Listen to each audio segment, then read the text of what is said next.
All right. The stream is live. Yeah, no, it's a stream, but we didn't invite anybody because we're just gonna finish up the 1984 book club because we finish what we start. Right, Josh? We try to, man. Just because we finish doesn't mean we finish well. It's just that we will finish. Well, in announcements for this week, we're well overfunded, which is good. We want to keep going, of course. So the books are going to be easy to order. There'll be free mini posters, which I say mini, they're like the size of a piece of paper. They're like, what, 8 by 5 by 11 or whatever. That'll be for every physical backer. They get one of those. And then we're doing stickers, correct? Yeah, yeah. I'm working on the printing of those, but yeah, we'll definitely have those. Oh, yeah. So those are announcements for the week as far as the campaign goes. I don't think we try to keep it really simple. I don't think we're gonna do too much more. Um, Hmm. I don't think we're gonna add any more tiers after the 5 hand drawn sketches you did of Ox.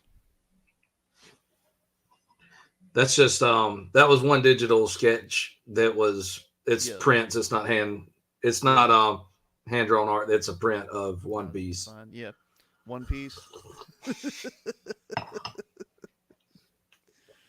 Man, I know that people love that show, and I'm sure there's a reason for it. It is not my show. Yeah, people have tried to sell me on it for a I long just time, and it I'm like, just looks I goofy look to I look me. at the animation like I can't watch this. Yeah, it just looks stupid to me, and I'm Well, glad that people enjoy it, and I'm sure that I know I'm ignorant, but I'm like every episode I've tried to watch throughout the years have all looked like the same episodes. yeah, I think it's just one of those things where it's just not the show for me, and that's fine. Yeah, There's plenty of others out there. yeah. Well, I watched Evangelion Death and Rebirth last night while I was like trying to sleep or whatever, hanging out, and I loved it. Like I loved people. Of course, people online complain like, "Oh, it's just like a overview of the series." Like, no, man, it's like a piece of art. Like it's a reinterpretation of it with like music and different things that are articulated and emphasized. I thought it was great. Yeah, I remember. I think I had a DVD of that one back when it first came out, and I let someone borrow it, and you know how that story ends. Yeah, But that's how I lost Rule of Rose for the PS2. It's like a $500 game now or whatever.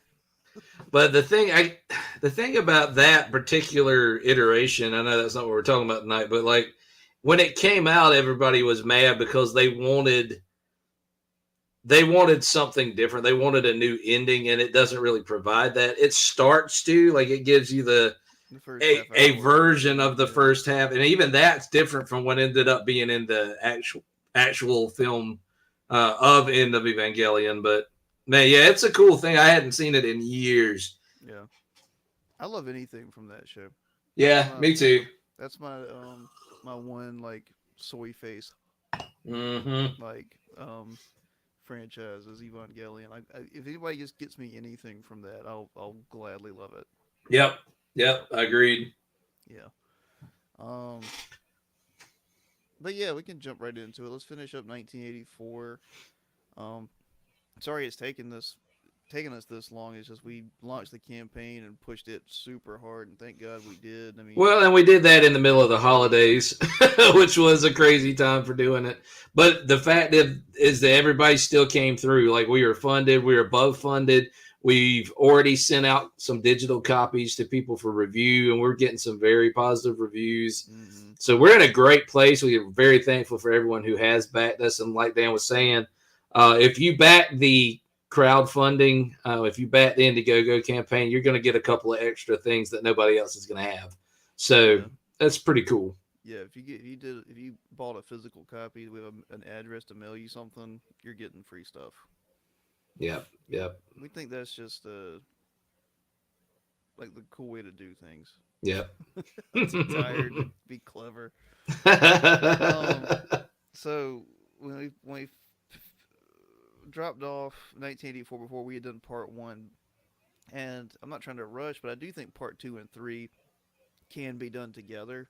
Hmm. Um, and he was brilliant. I think first, like we already talked about it before, like Orwell was a brilliant writer, just objectively, and that's what I found finishing this book again was I always think when I read it, when I go into the first part, I'm like, oh, the second part is with Julia. It's like the love story part, and then as you read it, you're like, oh, this is even more interesting than the first part, and then it just Yeah, everything keeps yeah. going It's like it that. always subverts your expectations, and even and it's crazy because it does that even though you've experienced it before, it still somehow manages to do that. Which I mean, Yeah. that's what brilliant artwork is like. I mean, you can always come back to it and experience it in a new way. Well, we went over the vocabulary so much in the last one of like newspeak and all Hmm. that kind of stuff, but he explores. Oh my gosh, he explores the world of 1984, the complete opposite of how modern writers would explore a dystopia. Hmm. And he starts with giant themes, like we said, like that vocabulary, and then he explores them one by one, over and over and over. He beats you in the head with it, Hmm. and he shows and tells and somehow does it perfectly. Like the whole first part is all just Winston's head. Yeah, yeah. And then the second part is usually just him talking to Julia. Hmm. And the third part is him being tortured by O'Brien.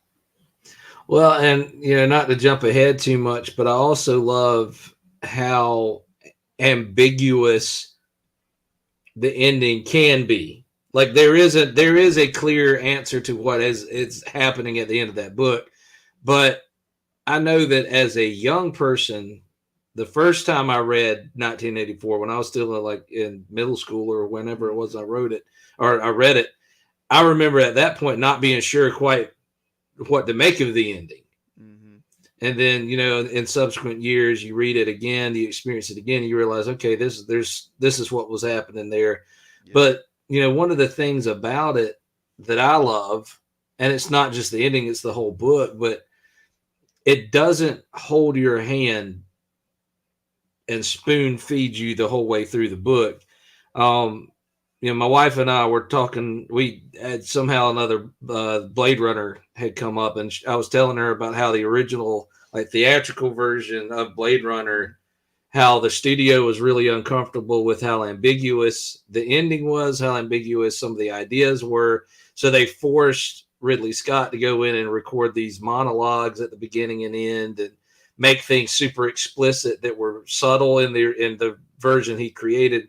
And so the director's cut so much better than Mm-hmm. than the theatrical. But like 1984 kind of has some of that same stuff where like he let the book be. It is explicit when it wants to be, but it's subtle too, Mm-hmm. and it does leave a few things ambiguous. And I think he toes the line perfectly. Like he really finds that perfect balance between the two like extremes of being like just beating you over the head with something, but then also letting it breathe and letting it be open to a certain amount of interpretation. Yeah. And it's crazy he found the perfect amount. Yeah.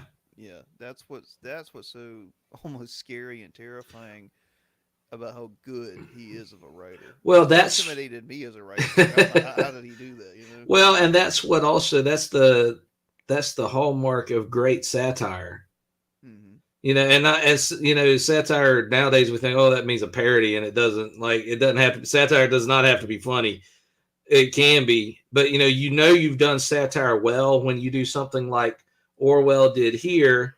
And it's the same thing that with Starship Troopers. Robert Heinlein. Who did not And mean to make it good. well, the novel maybe not as Yeah. much, but the movie, I mean, in the movie, he did not mean to make a good but movie. see, yeah, well, that's the thing. Well, that's what's so brilliant about it is, and the reason satire is so interesting is that you got some people that see it, watch that movie or read the book, and realize, oh, the joke's on these people. Yeah. He's making fun of this mentality. He's making fun of this. And then you've got a whole other subset of people that are going to watch that movie and say, whoa, this is awesome. I want to be a citizen, man. Like, Yeah. Right. it works on both levels. It's a good movie in either way that you watch it. That's what's funny about that movie is he accidentally made like lovable characters fighting a horrible thing like in a sympathetic world, Mm-hmm. and it's like, okay, this is great, this is wonderful. Like it's almost it's crazy how they found a world that was like almost utopian, and people would say fascist. It's actually not fascist. If you read, like, I think like a lot of the book, he goes into great detail to explain how it's not fascist. It's like but it's a young boy who wants like purpose and meaning, Mm-hmm. and he's given everything. He's given leisure. He's promised it from his family, and he's like, no, I want this. Like, I want to It's prove to perfect. myself. It's Yeah, perfect satire of propaganda. yeah, It's it's propaganda that works. yeah. Well, I think a lot of people miss it though. I've heard so many people review that movie. I think they miss this one little subtle thing at the end, is that they found the brain bug, Yep. and that's exactly that setup is what the military is trying to do to the humans. Yep. It's because what's his name, Doogie Howser, Yep. is part of the site. I know it's not Psycor, but he's part of it, and that's what they're trying to do. And you realize, oh, they're making humanity like the bugs. Yeah. Yeah. That's why if it was too in your face, Yeah, the subtlety, if the subtlety wasn't there, then it's not as brilliant as what he did. yeah, and it's You know, funny. Yeah, and he's that kind of director anyway. Like the RoboCop was the same way. People didn't get the RoboCop was satire. yeah, RoboCop's just badass. I will go to my grave saying that that's the best Jesus Christ allegory of all time. That is the best gospel film ever made. I've heard that argument. Anyway, moving back to '84. Yeah, Orwell. I'm gonna stop drooling over Orwell's technical prowess, because it's almost unmatched. How He is so powerful. he is. He made a world this big, and then only showed you this much of it. And I think that's how he could do that. Well, and any other author would have taken that success, and they would have taken it and written 30 books in that world. Yeah. And he didn't do that. No. He gives us one window, and that is it. Well, and starting with part two. Part two is basically Julia. He the girl that he keeps running into, that he absolutely hates. And for good He reason. wants her and hates her at the same and time. that's part of her gimmick, actually. Passes him a note that says, "I love you," and they go through basically discovering, how much alike they are and how much different they are. They start running around and having a tryst and escaping to places they think are safe. And the way he did, especially their age difference, he did it way better again than most writers would, because he showed their philosophical differences about the world they're in. Yeah, it doesn't read like salacious or titillating. Yeah, or even what's the word? I hate to use the word simping. Yeah, I think no, people that's fair. because like a lot of them a lot of modern writers would have written it where he's so enamored with her, using recalls of the age difference or something like that. Yep. And he basically almost completely disagree on everything. And the way she's just accepted that the world as it is, and finds joy in the little rebellions that she thinks she's getting away with. Yep. And he remembers the world before and thinks that this isn't how it's supposed to be, and this can change. And by the end, they're both horrifically wrong. I gotta say though, I was and I don't know why I didn't remember it, but again, maybe this is a modern writer thing. A modern writer would have had Julia suspicious of O'Brien, and Julia wasn't, because she's a product of that world. She's a product of the party. She is, in a lot of ways, she is almost the perfect example of what they're trying to create. Yeah, she's close to it. She's not quite, but she's very close to the perfect model of what they want. Yeah, he did a great job writing that Winston as human 1.0, and then she's like 1.5, and then they're on their way to 2.0, which would probably be like more along the lines of his neighbor's children. Yep. Yeah, that's the perfect ideal in that society, and that's why everybody's scared of them. Yeah. Even their own parents are scared of them, because they realize this is the if survival of the fittest is real, then they are way more fit for this society than we are, and we're not going to Yeah. survive our own kids. Yeah, and again, the whole section with Julia kind of just shows a mock past, like a present, like we understand of the world, because it's two people trying to basically recreate that when only one of them has kind of seen it before. Yeah. But it does a great job of showing how easily humans can revert to non-tyrannical systems and revert back to human nature.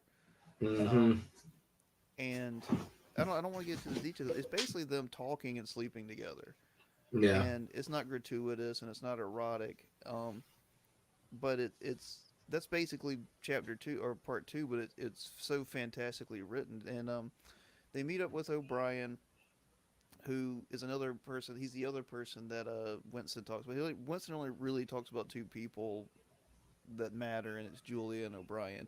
And O'Brien Mm-hmm. is a man he thinks who's in the who's in the inner party, who he thinks could be part of the resistance, whatever they call it, the Brotherhood. So O'Brien drops him a note as well, and of course that parallel is not wasted as we see on the end. You know that's the Mm-hmm. point of that. And they go and meet O'Brien. He gives them a book about was it Goldstein? Mm-hmm.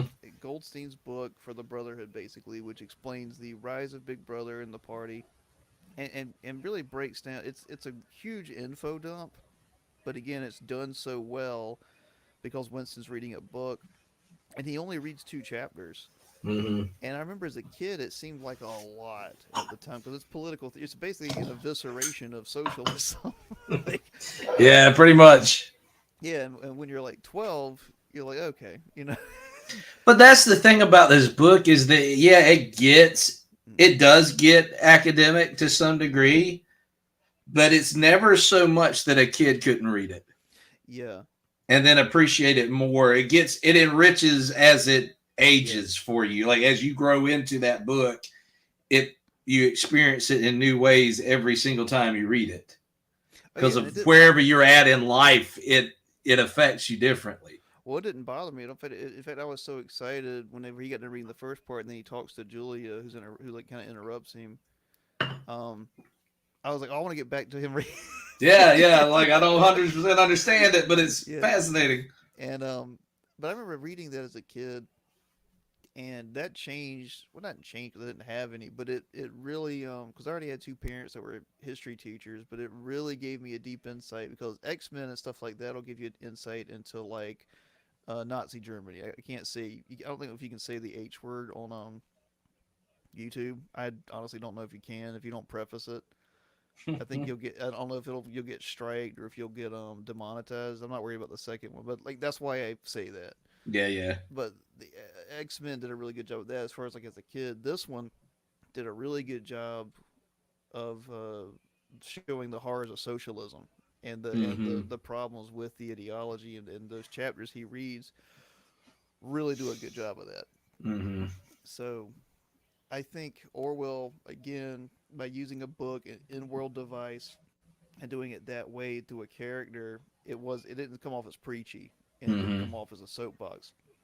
It really just came off as, hey, what if we saw these ideas in power again when we just did and everything was horrific? So I don't know. Anything you want to add to part two? I hate to gloss over it because part two is probably to me the richest part of the book. It's the most human interaction and the most character development. Everything about a normal book is in part two. Right. I'd agree with that. I think that like it manages not to become redundant somehow, which again, another author, a lesser author could have made that section really slog. Yeah. Like for example, I keep comparing it to other works, but I mean, it's kind of one of the best ways to point out why it's good. Yeah. I love Dracula. It's a great book, but the middle section where it goes through Christmas, by the way. Thank you. Yeah, he got me a really awesome copy of Dracula for Christmas. It's a great book. I love it, but it also has a whole section in the middle where it's just the girl gets bitten by the count. Nobody knows what's wrong, so she has a transfusion, and then they do that 100 times. Yeah. Moby Dick is one of the greatest novels of all time. I love, and it starts off It starts off so good and it ends so good, but then there's like 300 pages in the middle where it just turns into a book about whaling forever. It's just technical. The first time I read that, I think I glazed through like the last 8 chapters before the end. Yeah, it gets such. It becomes this. It's just this redundant, very overly detailed look at whaling from that time period. Like it's not. The narrative disappears. It does. It's like nothing of substance happens, and then suddenly there's the climax. Yeah. But with 1984, that section in the middle, it's definitely different from the rest of the book, but it doesn't turn into a slog, which is what's incredible about it. It never turns into this, oh man, God, I can't wait to get through this part. It's the closest to warm the book ever comes to. Well, it's also, it's setting you up to think maybe there's a chance for these two people. Maybe they can. It makes it so much worse. Yeah, that's what, like you start to forget that the boot is hovering over these two. Yeah. And you start thinking maybe they're gonna get away. Maybe they're gonna Logan's run this thing and get out. Yeah. And then, of course, here comes the next part of the book that rips that away from us. So part 2 ends with them being caught in the room where they've been, and I forget. I don't know why it's in my mind. I made a note of so much of this. I just don't have my copy. The guy who rented it, I think he was part of it too. I think he was part of renting them out. But the party knew about it, and they've been following Winston for like 7 years. O'Brien comes out and says that he'd been following Winston for 7 years. Been watching him. He'd seen every infraction and thought crime that Winston had done, and they had a camera behind the picture in the room where him and Julia met every time. And it is the proprietor, because they're going to this store. The room above the store is where they keep meeting, and it's Mr. Charrington who was a member of the Thought Police the whole time. Yeah. So, and they'd already confessed all of it to O'Brien whenever he was he was recruiting them for the Brotherhood that exists or doesn't exist, and that's the whole point. It doesn't matter. And that's it. It leads to part 3. In part 3, they're in the Ministry of Love, which is funny because these two lovers end up in the Ministry of Love where they destroy everything.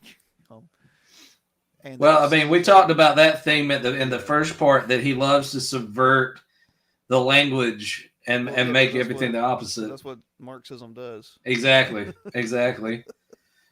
So, they end up there. They don't see each other the whole time they're there. Mm-hmm. They're separated. A few people. They keep talking about room 101. Basically, he's just the first couple of bits there. He's in a room waiting to be interrogated. The second part of that is he is interrogated by O'Brien. He's beaten relentlessly, and he's tied down on this table where he ends up there a lot beside a machine that O'Brien can adjust the pain that goes into him, like from 1 to like 10 or whatever. And part 3 is so hard. It's so well, and it also, he's had this recurring dream about a rat, that comes into play here with O'Brien, because O'Brien's going to use that fear against him ultimately. Yeah, so O'Brien breaks him down systematically over and over and over, and Winston, of course, he can't. One of the things is, like, he realized the second they hit him with the baton in his elbow, that he's like, yeah, I can't hold out. Like, the first pain that they deliver to him, he's basically broken. So I don't know. It's just, I hate to say they just torture him and talk, but that's what happens. But it's super insightful because, again, it's getting into like the truth behind the party and behind Big Brother. And it also shows because it's easy for people who grow up in a society that's not that totalitarian socialist place to look at it and say, why would anybody ever be a part of that? Why would anybody ever do that? And not just like half-heartedly because they're scared, but there are people who like wholeheartedly love the party, and you say, how does anybody fall for that? But then you look at what it's capable of doing to people. And you can understand why you would give away everything just to make this other stuff stop.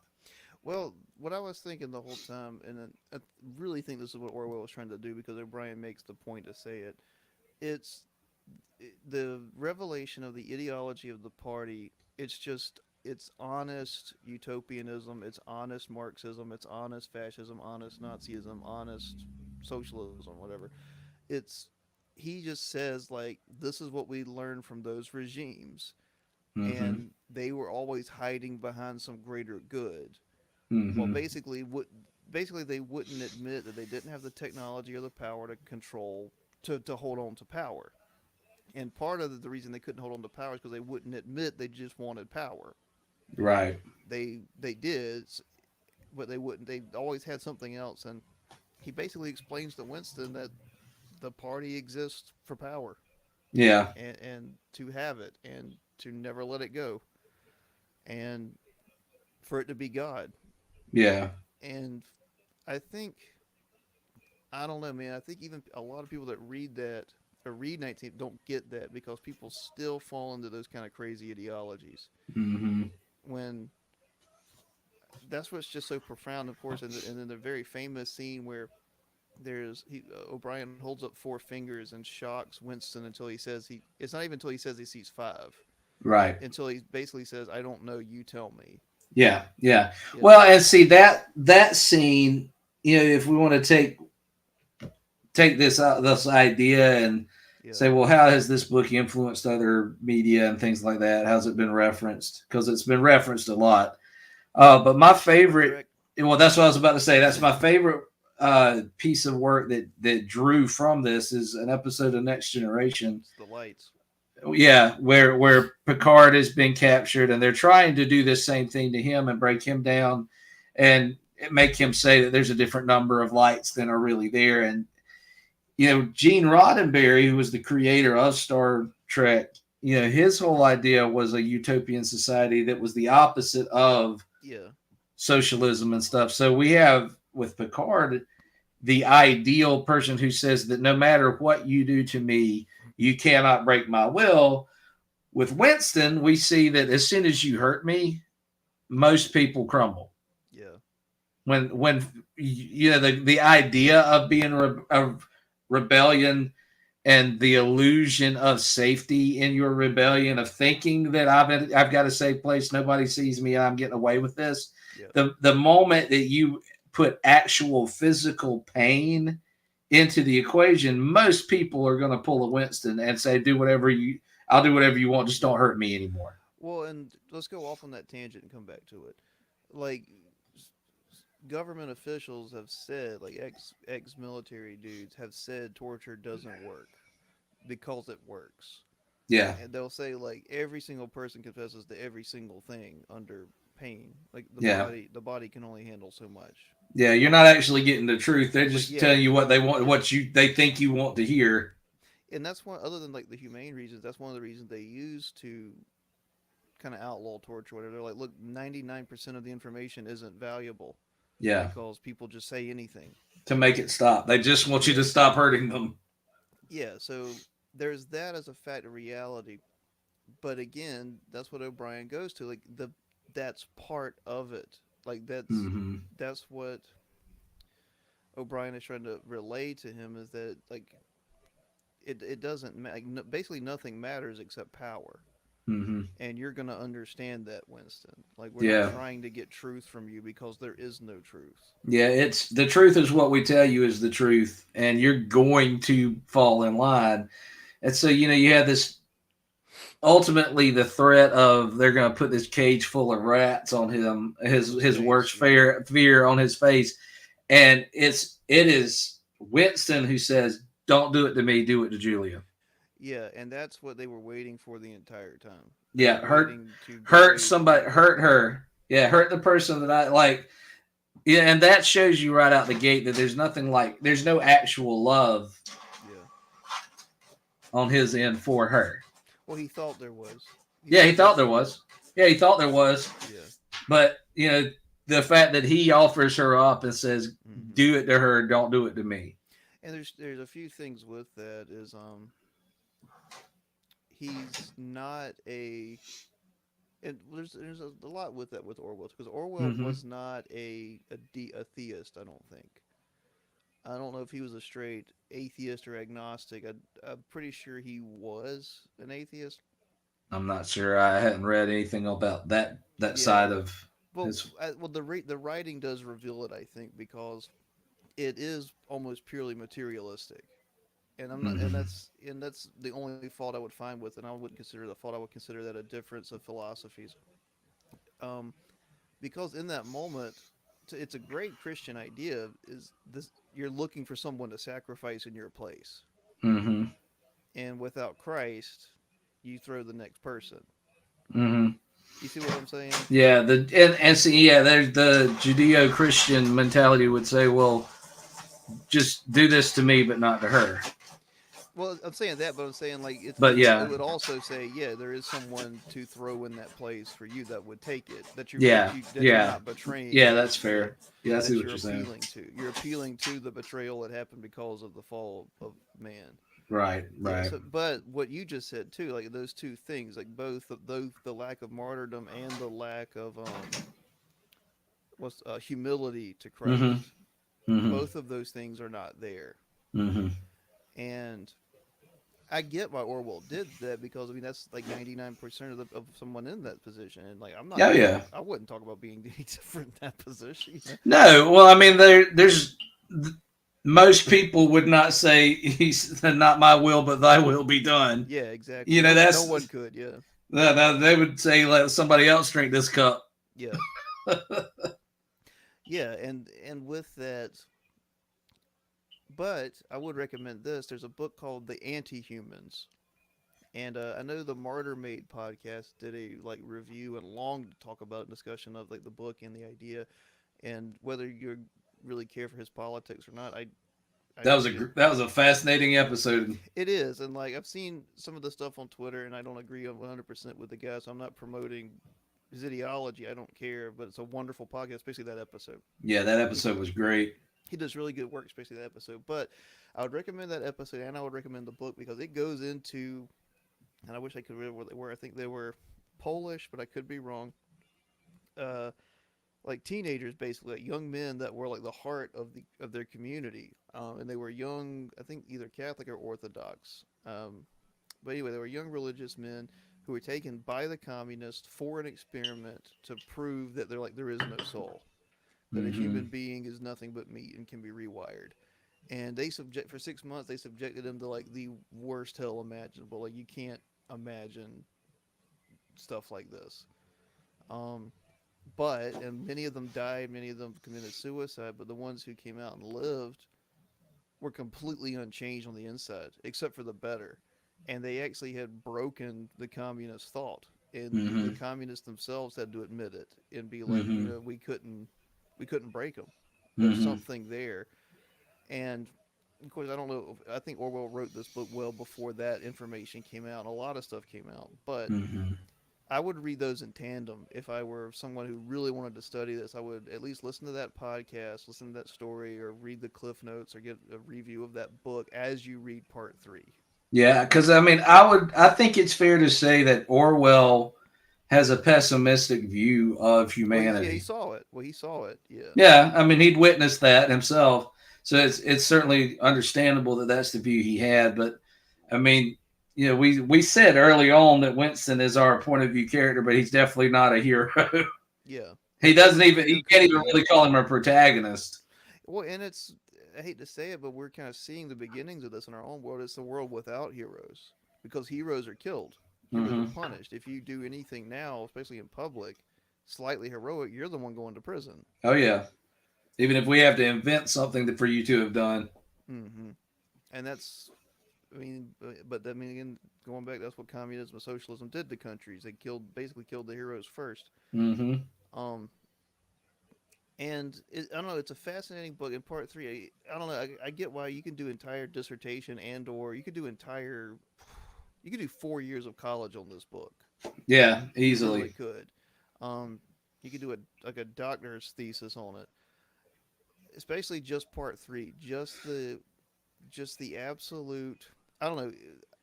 part 3 basically is what made me come up with the real ideas behind our universe, Mm-hmm.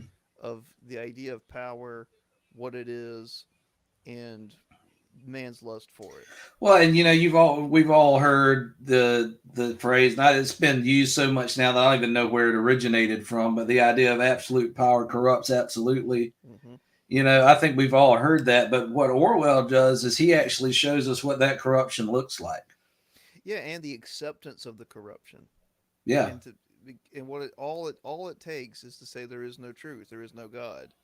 Mm-hmm. And Dostoevsky said that when he saw like the brewings of what happened even like before the revolution, he said, without God, everything's permissible. Mm-hmm. And I'm not trying to get religious here, guys, but that's what it is. Like that's Mm-hmm. what this book ultimately talks about, and what is it's about man wanting to be God, and that's what O'Brien goes into. Like power, we exist for the sake of power. Power exists for the sake, and we are freezing time. There will be nothing but the order at all times. And if you want another cool example of that, is A Wrinkle in Time, when they go Mm-hmm. to like the final The world. And book, not the yeah, movie. yeah. And there's like several books, isn't there? Yeah, In the there series? was. I never read the other ones. I read. It's like Tesseract was one, I think. I think I read most of them because my mom loved them as a kid, and so she Yeah, had a little box set. So I do remember reading all of them. fantastic for Yeah, they were great. kids. Yeah, Wrinkle in Time was the one that I read the most. Though. I read that two or yeah. three times. Well, when they're at the end, when they go to the brain, Mm-hmm. the brain, they walk into this town, and every single thing is moving at the same time, the same way. Every kid on the street is in step and bouncing a ball, and the ball is hitting it at the exact same time and returning at the exact same time. And it's because this brain wants order. Um, it's literally like a centralized brain that's trying to control the kid, isn't it? Like it's not Yeah, actually like a yeah. brain. But anyway, that's what totalitarianism is. That's what Satanism is. That's what evil is. It's I want what I want when I want it, how I want it. Mm-hmm. That's it. It's as simple Mm-hmm. as that, and that's how I would sum up the ideas behind part 3. And of course, after that, they let him out. They let Winston go, knowing that he's going to die one day. That's the whole thing. But they do it to show everyone and Winston himself that we win. We always Mm-hmm. win. And so Winston is a shell of himself and finds himself involuntarily cheering for the party and feeling everything they want him to feel. Like he knows that there's going to be a newscast. He knows it's going to be about the war, and he's no longer indifferent. Yeah, he has joy. Yeah, and that's a deep dark. And again, like that's an ending I kind of disagree with, because to me it's a materialistic ending. It's man can be rewired, and again, Orwell. This was after Orwell, but the psychology of thought control. Robert, not Fripton. That's a musician, I think. I forgot his name. It's like on brainwashing and the psychology of mind control. It's about the Chinese Maoist communists, the Mm-hmm. brainwashing system. And every single person he interviewed was severely traumatized, severely shocked, and severely changed. But they weren't lost. Right. They experienced trauma and reacted to things, but they could think. They could still think. So again, that's not a takeaway from 1984 as a book. It's fantastic. Yeah. Yeah, but I do think the ending is a little bit. I just had to say materialist. That's all I have to say. Right. Well, I mean, it's just that, by the end of it, he knows that he's going to die. Yeah. And, the big thing is the only way that Winston could have won would be to die hating the party. Uh-huh. And he's not going to be able to do that. Yeah. So, I mean, yeah, I agree with you. I mean, it's definitely the party gets its way and it wins. And, he is happy to die for the party. Yeah. And it's a depressing ending. Well, and it's thought ahead, because in part 2, that's what him and Julia spend a good amount of time talking about. Is like, hey, when we get caught, because like they know it's an inevitability. Yeah. In some way, they're in a dream way or a pretend way or a real way. They know it. They're like, well, they can't really get us as long as we basically love each other. They Right. kind of say that, kind of don't, and then of course the final thing is they put the rats on his face and Right. he betrays her, and that's what really breaks both of them. That's really what shatters them. And that's not a light thing. I'm not trying to be dismissive by calling it materialistic. I mean, can you think of anything worse than that? I can't. No, that's as dark and pessimistic a Yeah. closure as you could have. Well, that's what came out of again communism is when the Soviet records opened up. This is a true story. Yeah. You could go and see who reported you, Mm-hmm. and of course, so many people were shocked. Like, oh, it was your family, it was your wife, it was your husband, it was this one lady that worked there now. Got curious, looked at her own record. It was the man she still lived with that had betrayed her years ago. And I don't remember if it was her husband, boyfriend, or what, but she was still living with him. He had just made something up and got her put in prison for like 10 years. Yep. And she was living with the guy. That's not funny. It's just, I don't know what you do with that. Like, ugh. Well, I mean, all the more you look at it, and we can question all day what Orwell's Yeah. intentions were or what his ultimate message was. I think there are several, honestly, but Yeah. for me personally, I think it just serves as a good. I mean, this is a good warning kind Mm-hmm. of book. It's a cautionary tale. Yeah, and I don't like ascribing intent to an author. I don't either. Yeah. I just know that I can look at it and say, what does it speak to Yeah, me? yeah, exactly. And I see it as such a cautionary tale of like, this is where a world without, like you said, where there is no God or even a belief in God, where there is no truth. And that's the scariest part of this. I mean, to me, 1984 might as well be a horror novel because the idea of a world without truth or where truth is so relative that truth is whatever has been dictated to you through a screen. Mm-hmm. We're so close to seeing that right now. And Yes. this kind of stuff is it's not even fiction. We've seen historically this is where that mindset and that trajectory leads us to is the destruction of the individual, the destruction of truth, and ultimately, what point is there to live in a society like that? Yeah. And I mean, that's the thing is like, I think was it this year, beginning of this year, like stores like Best Buy are getting rid of physical media, Yep. and we know why that is. One is for the capital, is so they can charge you forever for Yep. something that you used to own forever. Yep. The other is because it can be changed at any time. Yep. Like in any moment, it can be updated for modern audiences, which means truth is now malleable. The past is now malleable. Yeah. Yep. Which means if they'll do that for Raiders of the Lost Ark, they'll do it for history books. Exactly. Yep. It's that idea of looking at the ancient carving on the Egyptian wall, sandblasting it away, and carving your own version of their history. Yes. Um, I don't know. There's just I don't want to go off on a whole tangent with that because we could. We address a lot of that in Apollyon 20XX, especially the peripheral media. I know the Revelations and the Lamentations go into some of that a lot. The Revelations really does. So, you guys can pick that up. I would say too that like our next title after Apollyon is going to be Kolga, which Yeah. we've talked about Kolga a decent amount. At least we've mentioned her quite a bit. Some of the themes in 1984, particularly in who you can trust and who you should be afraid of. A lot of that stuff, it's definitely going to be present in Kolga. Yep. Ashley, you were live on the internet. Hi, sorry. I was trying not to be in the way. You're live in YouTube world. If it makes Hi. you feel any better, nobody's watching. Yet. All right. I'm fine wrapping that up there.